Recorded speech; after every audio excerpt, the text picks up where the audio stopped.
And just like that. Good morning, everyone. Welcome to Agent Power Huddle. Today is Scripting Fridays. Excuse me. My name is Ed Laine. I'm a broker here in Seattle. If you can tell by my background, I've been doing this a long time, and I like to say words that compel.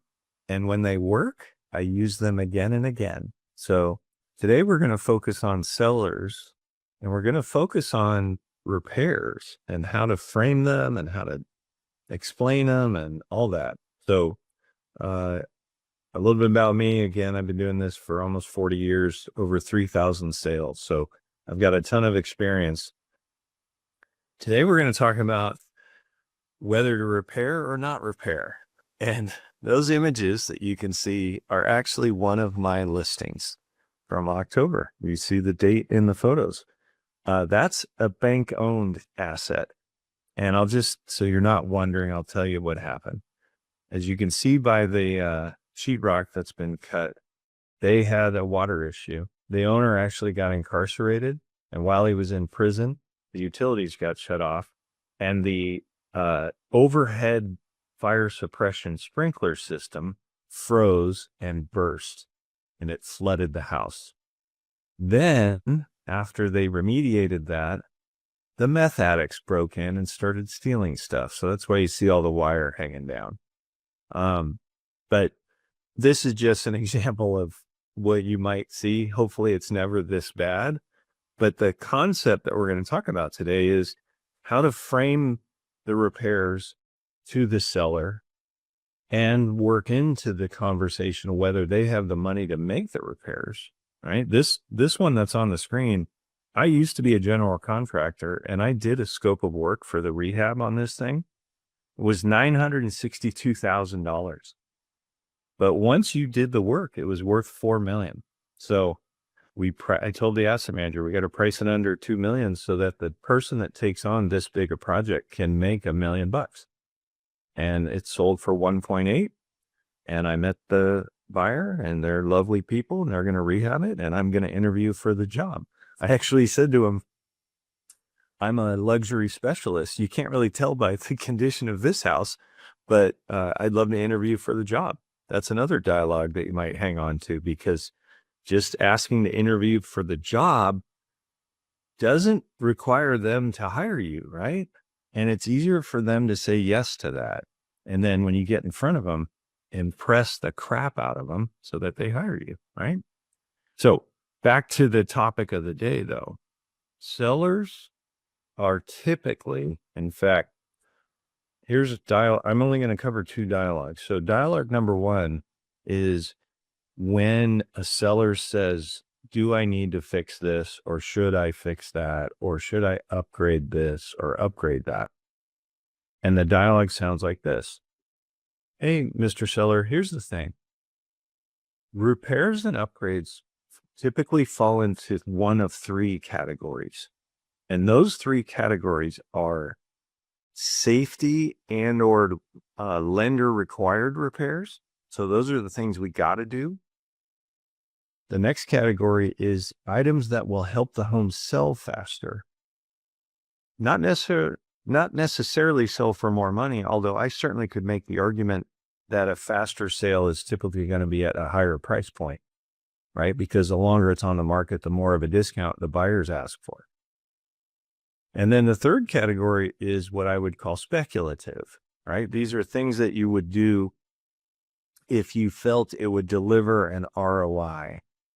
And we'll dig into a little bit about how I frame that ROI. But that's the dialogue, right?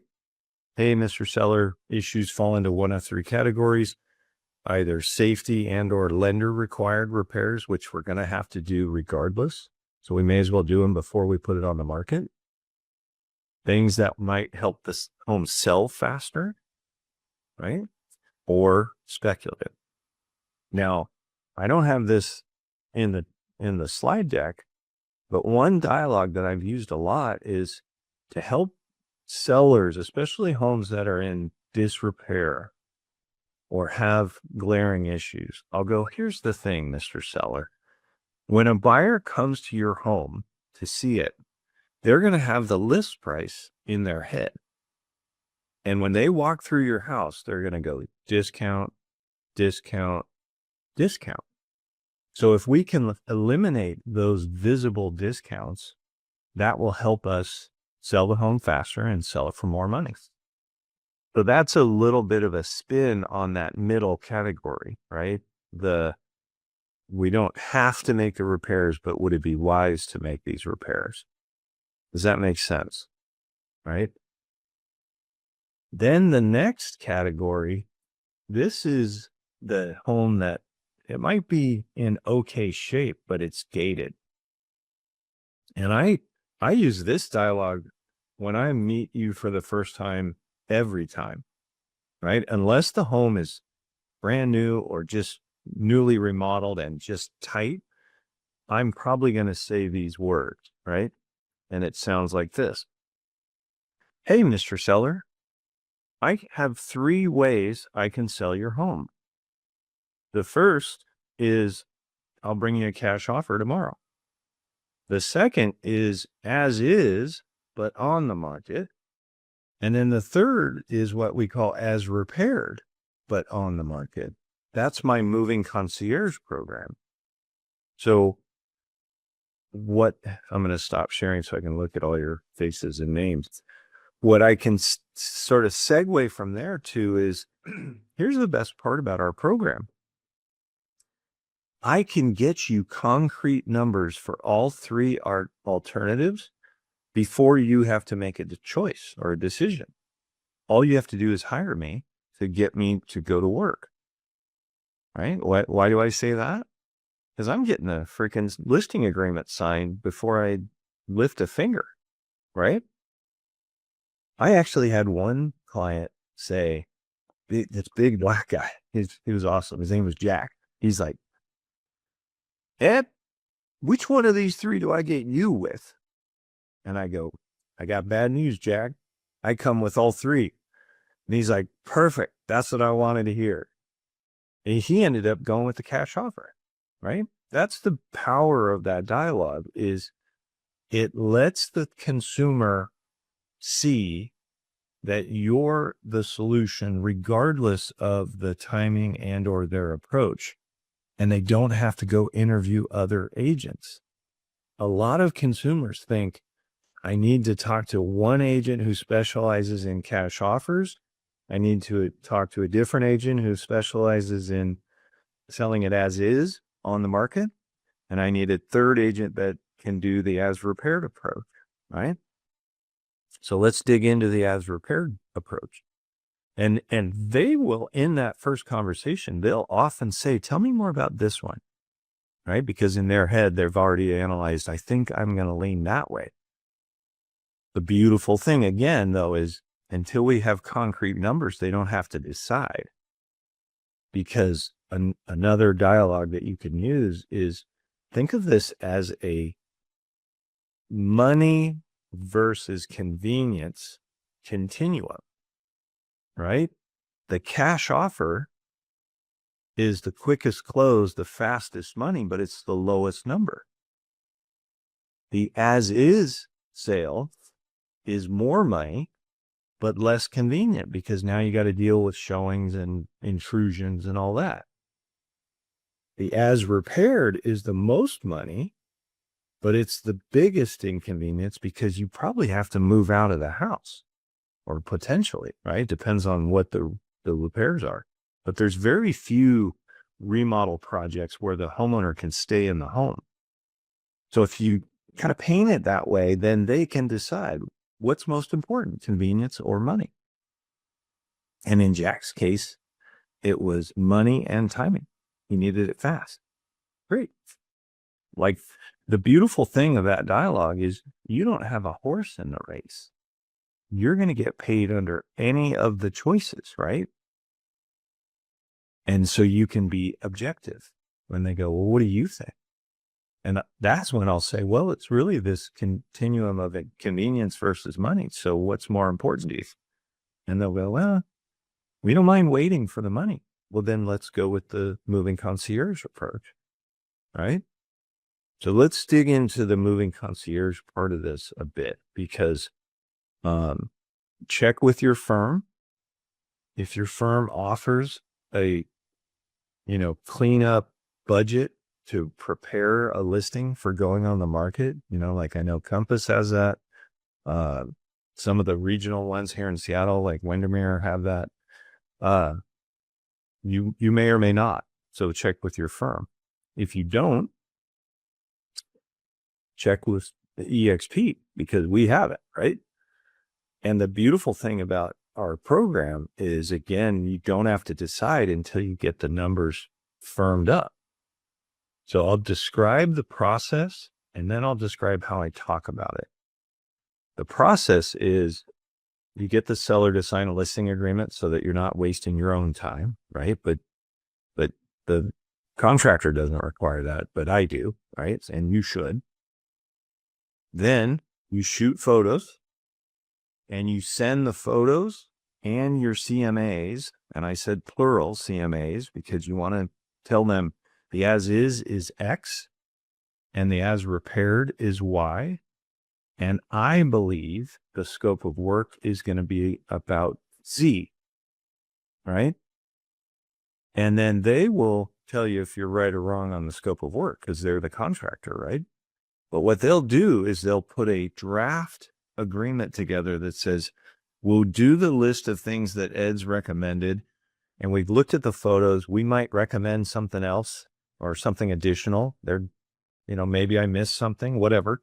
You're a team with the contractor, and they're working with you to put the best, package together, right? But they send a draft of the agreement and scope of work so that you and your client can decide, okay, does this look like it's going to work? Is it going to pencil? And then if the answer is yes, they'll actually send a Matterport photographer into the house. And I'm assuming you guys all know Matterport, right? The 360-degree camera. The reason they do that is they can take measurements accurately from those images. And so they know how much flooring they need, how much paint they need, etc. And the best part is that doesn't cost you or your client a nickel. They pay for it, right? Once they've done the Matterport, then they can do the final agreement. And that's when you have the final number. And there are no changes unless your client wants to add something along the way, right? You can do an updated bill if they add something, but those numbers are concrete. They won't change. Then your client can go, okay, now I know the cash offer is $400,000. The as repaired though is $700,000, as long as we're willing to wait. And they say in that agreement how long it's going to take. So they also know, oh, okay, this project's going to be 8 weeks or 12 weeks or whatever. Is it worth waiting? And then you also, as the realtor, are going to forecast what's the impact on the final sales price now that we know the time frame, right? Because your as repaired didn't really factor in it's going to take 3 months to do the work. 12 weeks is 3 months, right? But now that it is, and if we're doing this all today, that could be perfect, because now we're talking January, February, right? I actually had one last year. They didn't want to sell before the end of October. And I said, and we covered this in a recent and previous Agent Power Huddle, which is how to talk to people around the holidays. And so for that client, I said, well, do you want to sell before the end of the year, or can you wait? They said, well, we can wait. And I said, great. Then let's do this moving concierge project during November and December, and then we'll put it on the market in January. And that house, dolled up, sold for $200,000 over asking, which was already $100,000 higher than the as is. So they got $300,000 simply for saying yes and getting out of the way. That's the beauty of the moving concierge program, right? So the steps are Matterport, contract signed, work begins. Now let's talk about how you talk about this program to people. Because in the end, it's their call, right? But that's the beautiful thing, like I just mentioned. all they're doing is saying yes and getting out of the way, right? I had one here in the town I live in. It was a $300,000 rehab, and the house sold for $415,000 more than the as-is value. So that seller didn't have to do a thing, and they got an extra $115,000 because the contractor gets paid out of closing. That's how powerful the program is, right? Now, when I'm talking to a consumer and I want them to understand why they might want to consider it, and notice I said might want to consider it, there's no pressure.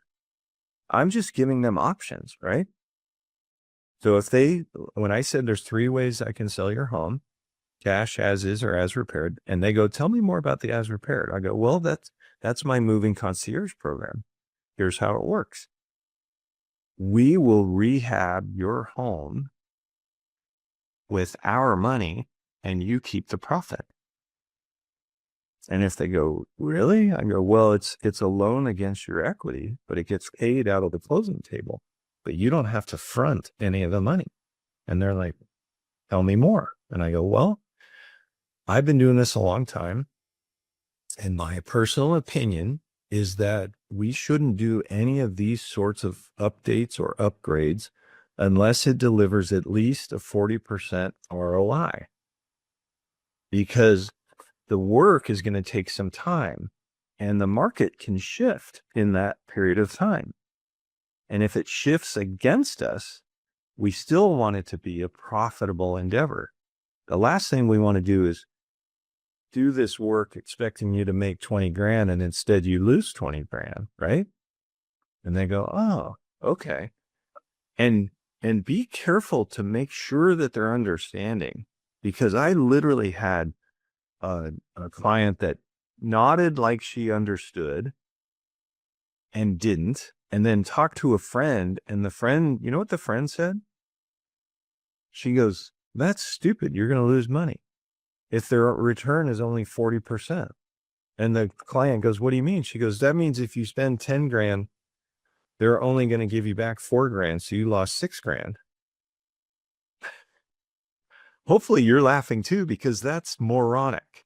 You're an absolute idiot and you shouldn't be giving advice to your friends if you can't do math. A 40% ROI means 140%. So if you spend 10 grand, you get 14. If you spend 100 grand, you get 140. So back to that $400,000 one, he didn't get 40%. 115,000 is not 40% of 300,000, but it's pretty damn close, right? So that's why that 40% buffer gives you a little bit of wiggle room, right? And the market changes. We all know it evolves over time. So if you get them locked in and they're expecting that sort of number, here's the most important part, and then I'll open this up to questions. The most important part is that they believe and agree with your numbers on your CMA. So you had better be good at that. And you'd better be good at communicating how you arrive at the numbers. And if you're not, go to my YouTube channel. I have a video called the Color Picture CMA Tour. That is a process that we use to retrain the brain of the consumer, but also communicate why our valuations are so accurate. And maybe we'll cover that next week on this call. Although next week might be, it's called the Color Picture CMA Tour, Allison. So I can show you guys really quickly how to find stuff on my YouTube channel, because I have like 90 videos on a playlist called Agent Training. So and you guys are welcome to use it. Quickly go over here. I got a million tabs open like anybody does, right? So go to YouTube and move you guys out of the way. Just search for Ed Laine Realtor and you'll find me eventually, right? But if you go to my playlist or my channel, right, and then you go through this tab for playlists. Then you scroll down, you'll see this person with their hands in the air. That's the agent training playlist. Just view the full playlist. And then once you get here, hit Control F and type the word or the topic you're looking for. Whether it's listing presentation, color picture CMA tour, the Freedom Team, that's our short sale presentation. There's 90 videos in there.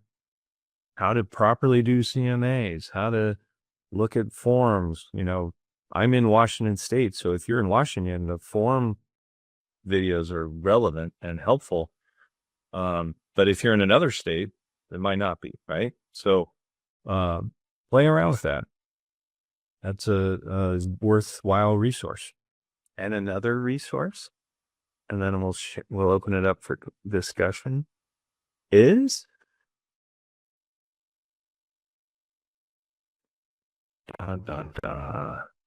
whatwouldEdSay.com. This is a custom GPT that I built, and I put all my scripts and dialogues into it. So you can certainly come here on Fridays and we'll chat.